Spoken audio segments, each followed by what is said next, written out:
Scott, Dior, Ed Sheeran, Dua Lipa, UNICEF, and many more. What do any of these brands, musicians, and celebrities have in common? Well, seeing this in my intro, it probably has something to do with my speech. K-pop. Home to intense fan wars, cinematic music video productions, and the birth of Gangnam Style, K-pop is not a force to be reckoned with. In fact, it's more than a music genre, it's a culture in itself. Sadly, I only have 13 minutes tops to force you down this terrifying rabbit hole with me. So, for the purposes of my speech, I'll be focusing on three main things. The basis, some of its influences, and why it's important to me. To truly understand the magnitude of this music, you have to understand the basics. Merriam-Webster defines K-pop as, quote, popular music originating in South Korea and encompassing a variety of styles, end quote. Many see K-pop as colorful, bubblegum pop music with interesting choreography and guys with crazy colored hair who wear makeup. While some of this may be true, it doesn't even begin to explain the industry as a whole. It isn't a specific genre of music. In fact, if you listen to it, hip-hop, jazz, rap, even traditional or oriental music can be heard. Even the everyday pop is unique. In most Western music, an average of 4 melodies can be found in a song.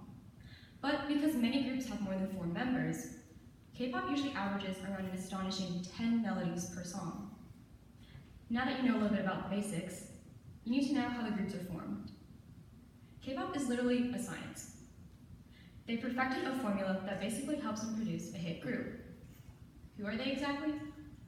Most of the groups you saw in the first slide come from the Big Three, a group of 3 very influential companies known as SM, JYP, and YG Entertainment. In short, a person will either be scouted off the streets, go in for an audition, or sign up for training school. Once the person is accepted into the company, they go through intense and rigorous training, including hours upon hours of English, Korean, Japanese lessons, dance, singing, manners, even how to smile and pose for pictures on the red carpet. Many are still school students when they enter and do all of their training on top of their schoolwork. Groups are picked with certain members in mind, each playing a specific role. To make it a little easier to digest, let's use a group with a smaller number of members.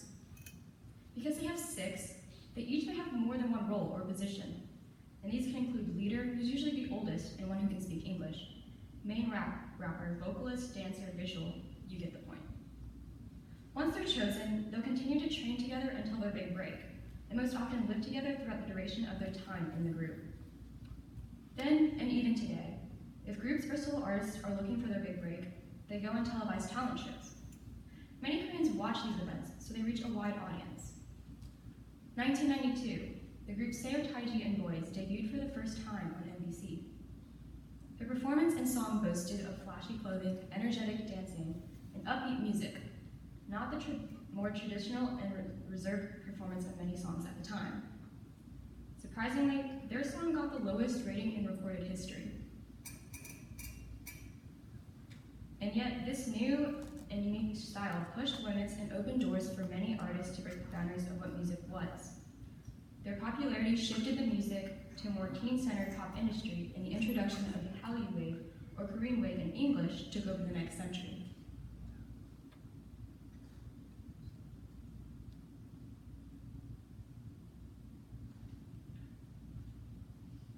The Hallyu Wave, by definition, is the popularity of South Korean culture in other countries beginning in the 21st century. Even so, K-pop has influences even before our generation. 1959, the Kim sisters made their international debut, traveling to Las Vegas. They became the first Korean artist to release an album in the US, with their cover of Charlie Brown topping at number 7 on Billboard. Guest appearances on The Ed Sullivan Show helped spread their popularity worldwide.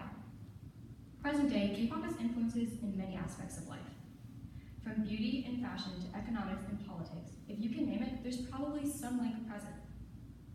In Asia, the rise of luxury streetwear pairs perfectly with the rise of K-pop. Gucci, Supreme, Burberry, Louis Vuitton, to name a few, have done collaborations with groups and solo artists to help target the younger Asian consumers.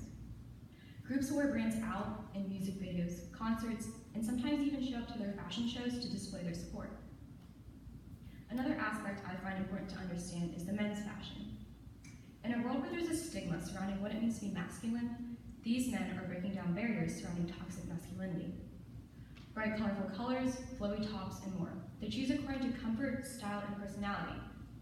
Many of the costumes they wear in their music videos and concerts showcase more gender-neutral or fluid clothing. Now, is this everyone's cup of tea? No, I get it. But I commend those proud and confident enough, and for this reason, men wearing makeup shouldn't be so crazy to understand. They bring attention to things like skincare and personal hygiene. Another part I find interesting is something called airport fashion. When K-pop idols show up to airports, they're greeted like everyone else. Hordes of screaming fans and paparazzi taking pictures. But they don't just push through with airport security in their pajamas like many of us probably do. They dress to impress, so to speak. Airport fashion says a lot about the idol's sense of style. Sometimes it's pieces picked specifically for the idol to wear, again by their supported luxury brand, or it's their one time to showcase their own personality and wear what they choose. In actuality, K-pop helps a large portion of the economy in South Korea. Tourism has skyrocketed in recent years because of the Hallyu wave. From 2010, there's been about a 4.9% increase, which totals to around $19 billion. And it doesn't stop there. Groups also help the economy by selling merchandise.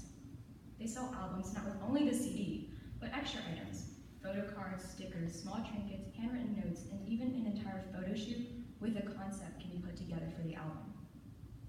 Fan signs also bring in a lot of money. In a fan sign, the members sit at a table, answer questions from fans, as well as interact with them. They can accept gifts, sometimes food, signed albums, and write notes. It's run on a lottery system, so technically anyone can get in, but depending on the popularity of the band, you may be spending a lot of money trying to enter because one album is basically equivalent to one ticket entry. At concerts, they sell everything from signs, t-shirts, to light sticks. What are light sticks? Well, they're basically a Bluetooth rigged flashlight, except it's more than just that. They're customized to the band's logo and can be turned on remotely by the band itself at a concert. It changes the whole atmosphere and can bring the stadium together. In the world of politics, most people when they hear Korea, they'll automatically think of North Korea and nukes. One interesting thing that K-pop has taken on is politics, specifically North Korea. South Korean armies have essentially weaponized K-pop music by blasting it over their borders. In a country that restricts everything from the TV shows they watch to the music they listen to, K-pop helps citizens to forget what kind of state their country has fallen to. Their presidential campaigns also like to incorporate the music to draw the younger voters in. Now, recently, many people have come to call out K-pop for its intense and grueling work ethics. You may have seen articles such as these on the news. And while yes, it is true that some are forced to work in inhumane working conditions, it doesn't go without saying that anyone in Western media and entertainment cannot face similar pressures found in the industry. Like any human being, the pressures of bullying, perfection of oneself, and fame can lead someone down a very dark path. In a country where it's taboo to talk about mental health, and reaching out to others can be seen as a joke, it's not a far-fetched possibility that idols will feel like they have no choice but to turn to actions with more permanent consequences. But that's why it's important for us to open our minds to other cultures and expand our horizons. Influences and cultural exchange back and forth have helped us on the outside see the pressures set in South Korean society. We're now hearing and learning about these obstacles so they're becoming more known. Those struggling over there are beginning to take action, and many have begun to follow examples set by Western means. The younger generations are learning to fight back and work on breaking social standards. Mental health is becoming less of a taboo topic and not something to keep to oneself. They're learning that it's okay to reach out for help, talk to another, and ask for help.